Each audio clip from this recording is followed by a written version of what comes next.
السلام عليكم.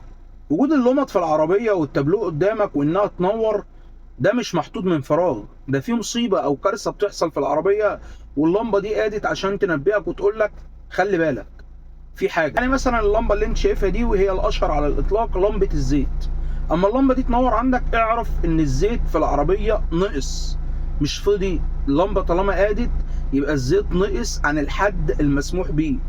يعني حضرتك اللمبه دي طالما قادت يعني مش حضرتك عايز تزود لتر او لترين، لا، ده في كارثه حصلت.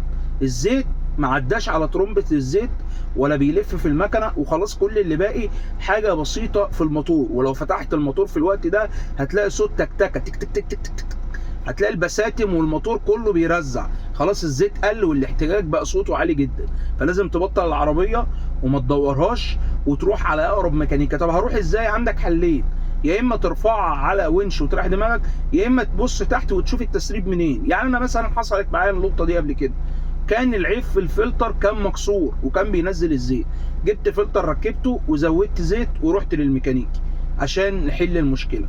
اما ممكن يبقى العيب من تسريب ولا حاجه او مش من الفلتر، يبقى خلاص مش هينفع تعمل حاجه، والافضل ان انت تاخد العربيه على الميكانيكي وما تعملش اي حاجه تاني. تاني لمبه معانا اللمبه اللي انت شايفها دي هي لمبه البطاريه. اما تلاقي لمبه البطاريه دي قدت في التابلو يعني ايه؟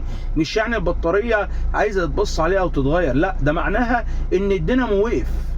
فحد يقول لي يعني ايه الدينامو وقف؟ عايز اقول لك ان حضرتك اول ما بتدور العربيه الاشاره والتدويره دي بتقوم من البطاريه، البطاريه بتقوم العربيه، بعد كده بتنقل الشغل بتاعها للدينامو، بتقول له خد يا عم انت كمل شغلك بقى. فالعربيه ماشيه، الدينامو شغال، البطاريه بتشحن والامور طبيعيه.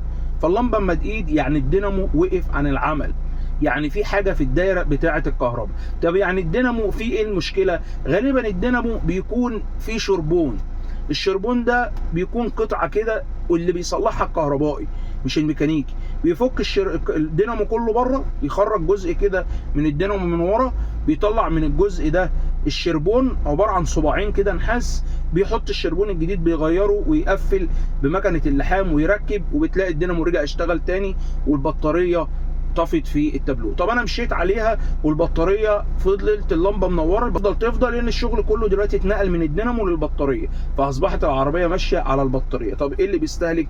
تكييف لو مشغله هيفرتك البطاريه، الاضاءات هتفرتك البطاريه، واهم حاجه المروحه، ان المروحه هتفصل عشان مفيش كهرباء واصله لها، فبعد ما تفصل ايه اللي هيحصل؟ المكنه هتسخن، مفيش تبريد، هتخش في طقم شامبر وهيحصل مصايب انت في غنى عنها. طب هتقول لي والعربيه هتفضل ماشيه؟ في بقى عربيات جديده لما الكهرباء بتفصل عن العربيه وخصوصا المروحه بتاعت التبريد، اللي بيحصل ان العربيه بتبطل منك عشان ما يحصلش كارثه. طب تعال نشوف اللمبه اللي بعد كده. اللمبه دي على انواع بيبقى زيت الفرامل الناقص، وانواع تانية بيكون في العربيات الحديثه ان الكاوتش بتاع العربيه مش مظبوط.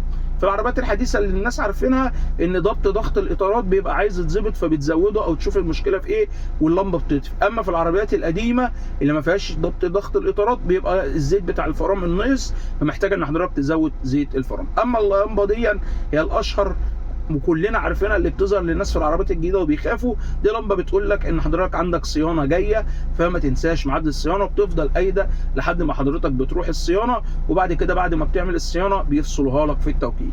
دي كان اشهر 4 لمض. بعد كده نعمل فيديوهات اكتر عن حاجات اكتر. ما تنساش اللايك والشير وصلي على رسول الله في الكومنتات. سلام عليكم.